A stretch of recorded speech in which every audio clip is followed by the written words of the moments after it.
Eu sou uma pessoa neurodivergente. Eu tenho laudos atestando que eu sou PCD. Eu sei que não parece, muita gente fala: nossa, nem parece. O sofrimento que é estar preso nessa mente acelerada, nessa mente que não sossega e não me deixa pensar direito. Eu sou portadora de ansiedade generalizada, síndrome do pânico, agorafobia e depressão.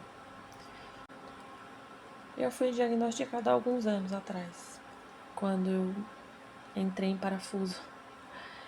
Foi uma época muito difícil, em 2016. Até então, eu não tinha acesso a essas informações que a gente tem hoje. Eu não sabia que todos aqueles sintomas que me acompanhavam desde a infância eram sinal de alguma coisa que estava errada na minha mente, sabe?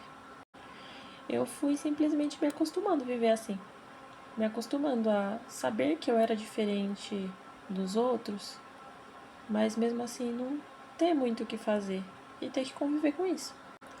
Mas tem uma hora que o corpo pede socorro, né? A mente não silenciou com o tempo. Por mais que eu tenha me habituado a conviver com aquela sensação de enjoo sempre, aquele medo, aquele gelo que dá aqui no coração, uma sensação de mente vazia, uma sensação de estar saindo do próprio corpo. Tem sido um sofrimento muito grande a minha vida, principalmente depois do divórcio. Eu me vi obrigada a me virar, né? Eu tinha que trabalhar para sustentar minhas crianças. A ajuda do pai não vem. E eu não conto mesmo com isso. E aí eu percebi que eu fui me transformando numa pessoa empreendedora porque eu não me adequava ao mercado de trabalho tradicional. Muitas pessoas querem sair da CLT, querem empreender, querem ter a liberdade de poder mandar no próprio nariz, entre aspas, porque querem ter uma vida melhor para os filhos, para a família, enfim. No meu caso, eu fui me adaptando a isso também. Eu fui transformando a minha mente em uma fábrica de ideias. Na verdade, eu identifico que eu sou assim desde muito nova. Eu acho que com 7, 8 anos, por exemplo, na escola, eu aproveitava do meu talento para o desenho para vender esses desenhos para os meus colegas. E assim foi, sabe? Durante muito tempo. Eu fazia diversos tipos de atividades e nessas atividades eu monetizava isso. Por exemplo, teve uma vez que no condomínio que a gente morava foram instalar linhas telefônicas. Sim, nos anos 2000, lá antes dos anos 2000, foram instalar linhas telefônicas. E aí inclusive era a telefônica, né? Pessoas que são da minha idade vão se lembrar. E eles deixaram aquela fiação, muitos restos no chão. E quando você abre aquele fio preto, quando você desencapa, tem 3 fiozinhos dentro, um vermelho, um azul e um branco. Eu peguei esses fiozinhos, desencapei todos, separei, e aí eu fazia pulseirinhas. Fazia pulseirinhas, anéis, colares, trançando aquilo. Eu não tinha YouTube para aprender, eu aprendi, sei lá de que forma.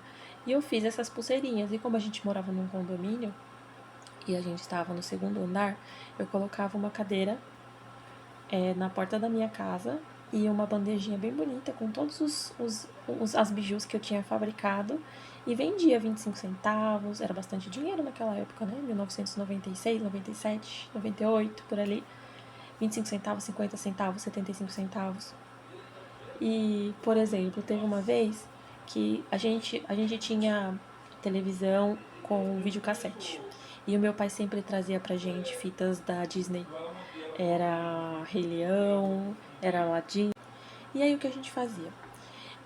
Panfletos, né? Eu fazia panfletinhos à mão mesmo, cartõezinhos, e distribuía pelo condomínio, no nosso bloco, no outro bloco, enfim.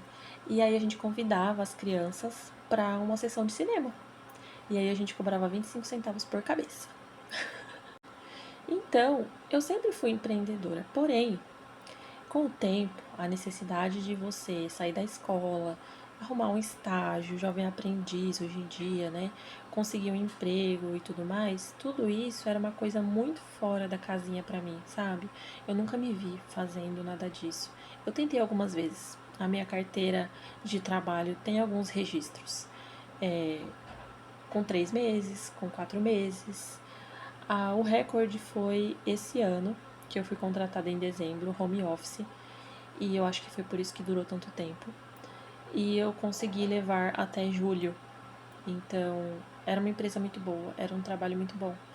Porém, eu voltei para o mesmo problema: ter a mente muito barulhenta.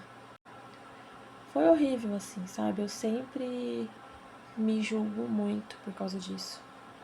Eu tive que pedir demissão. Eles não iam me demitir. Eu sou uma boa funcionária, eu sou competente, eu sou inteligente. Mas a sensação que eu tinha era que enquanto eu estava fazendo o meu trabalho, tentando fazer o meu trabalho, tinham outras 10.000 abas abertas na minha mente, com várias outras ideias, pensando milhares de outras coisas, e eu não conseguia focar no que eu estava fazendo. E era atendimento ao público, né? Não era saque, era atendimento bancário. Mas era bem tranquilo. Todas as minhas tentativas de trabalho foram com atendimento ao público, né? Uma espécie de telemarketing. E atualmente eu não consigo atender o meu próprio telefone. Eu não atendo chamadas, eu não converso com ninguém por ligação. É horrível, é horrível. Eu me sinto totalmente inútil, porque eu não consigo simplesmente atender uma ligação. Nem de pessoas que eu conheço, nem de amigos. Eu não converso no telefone.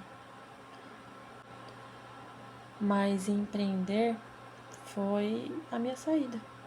Tem sido a minha saída, entre aspas. Porque eu volto pro mesmo dilema sempre. É como se eu estivesse na roda de um camundongo. Eu corro, corro, corro, me canso e eu não chego a lugar nenhum. Vocês se sentem assim também?